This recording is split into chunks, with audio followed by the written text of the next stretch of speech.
नफ़रतों की दुनिया में इंसान ने इंसान को भुला दिया। गुलशन सी बस्तियों को उजाड़ा और शमशान तक खून बहा दिया। मोहब्बत की ताकत तो देखो यारो, उसी इंसान से इंसान के लिए नायाब ताजमहल बना दिया।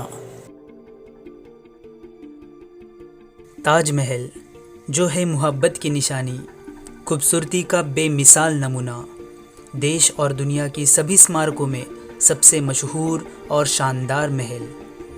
अपनी 350 साल की उम्र में इतिहास के कई उतार चढ़ावों की मार झेलते हुए भी ताजमहल सही मायने में प्रेम की ताकत को प्रदर्शित करता है। आज ताजमहल दुनिया के 7 अजूबों में शुमार है। ताज की तारीफ जितनी की जाए उतनी कम है। यह सच में धरती पे जन्नत के समान है। हर साल लाखों टूरिस्ट ताज को देखने भारत आते हैं। तस्वीर में नाजुक और छोटे दिखने वाले ताज की भव्यता देखकर उनकी आंखें चौंधिया जाती है। सफ़ेद संगमरमर, लाल सैंडस्टोन और हरे भरे खूबसूरत बगीचे से बने संपूर्ण ताज परिसर को अपनी आंखों से देखकर हर किसी की आत्मा तृप्त हो जाती है। आज ताजमहल विश्व धरोहर के रूप में भारत की शान बना हुआ है। ये अपने नाम की तरह ही दुनिया की सभी महलों का ताज है। इसे देखने भर से ही महसूस होता है कि बनाने वाले ने इसे सिर्फ एक कलाकृति के तौर पर नहीं बनाया, तो इसमें अपनी जान फूंकी है।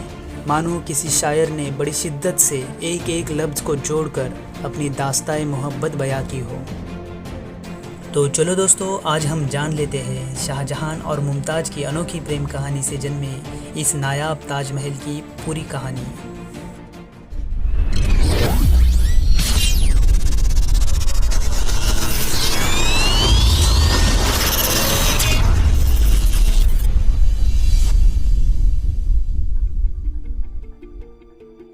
बाबर भारत के मुगलिया वंश के संस्थापक थे। उन्होंने सन 1526 में पानीपत के मैदान में दिल्ली के आखिरी सुल्तान इब्राहिम लोदी को परास्त कर भारत में मुगल वंश की नींव रखी। बाबर के पुत्र हुमायूं और हुमायूं के पुत्र अकबर ने भारत के विस्तृत क्षेत्र पर मुगलों का वर्चस्व प्रस्थापित किया। इस दौरान मुगलों ने अपने शाही रुतबे और प्रभुत्व को प्रदर्शित करने के लिए भव्य और आकर्षक स्थापत्यों का निर्माण किया। अकबर के पुत्र जहांगीर और जहांगीर के पुत्र शाहजहां ने इस निर्माण कार्यों को बुलंदी पर पहुंचाया।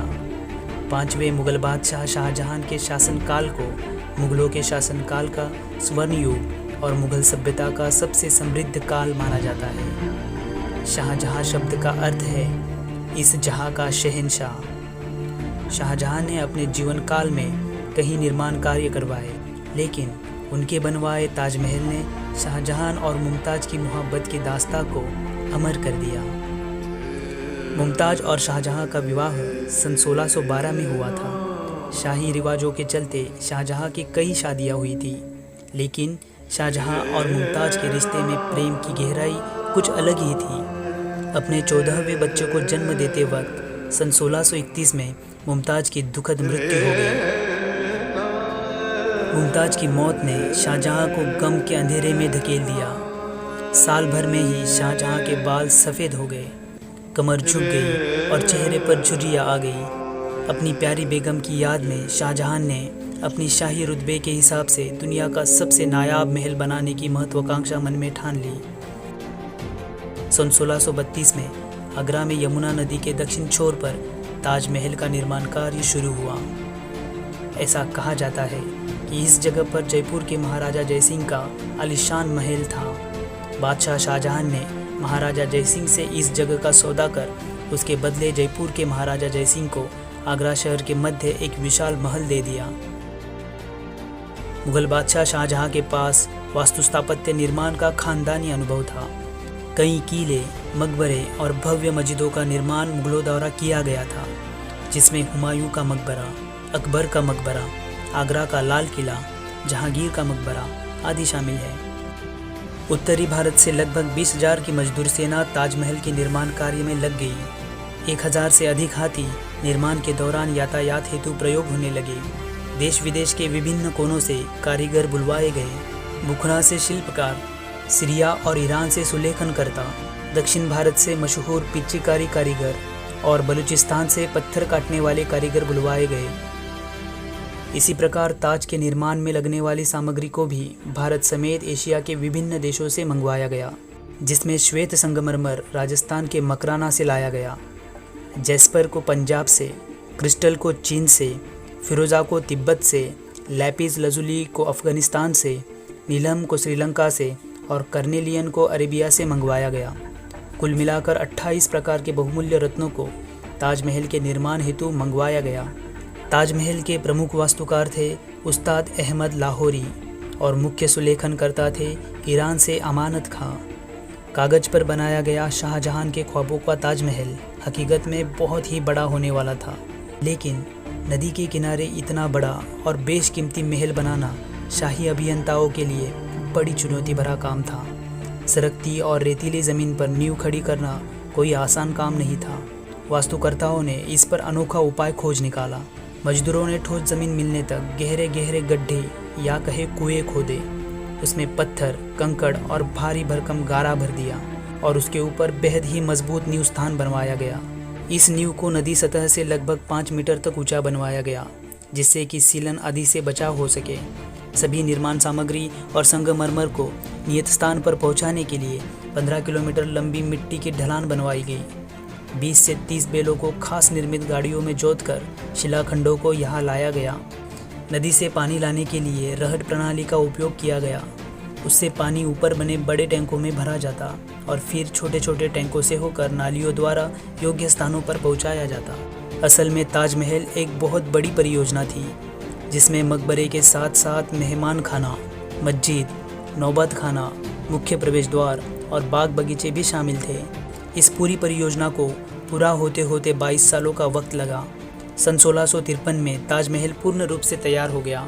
देखने से ताजमहल संगमरमर की ठोस पत्थरों से बना प्रतीत होता है, लेकिन असल में ये सादी ईंटों से बनवाया गया है और फिर ऊपर से संगमरमर और बलुआ पत्थर की परत चढ़ाई गई है।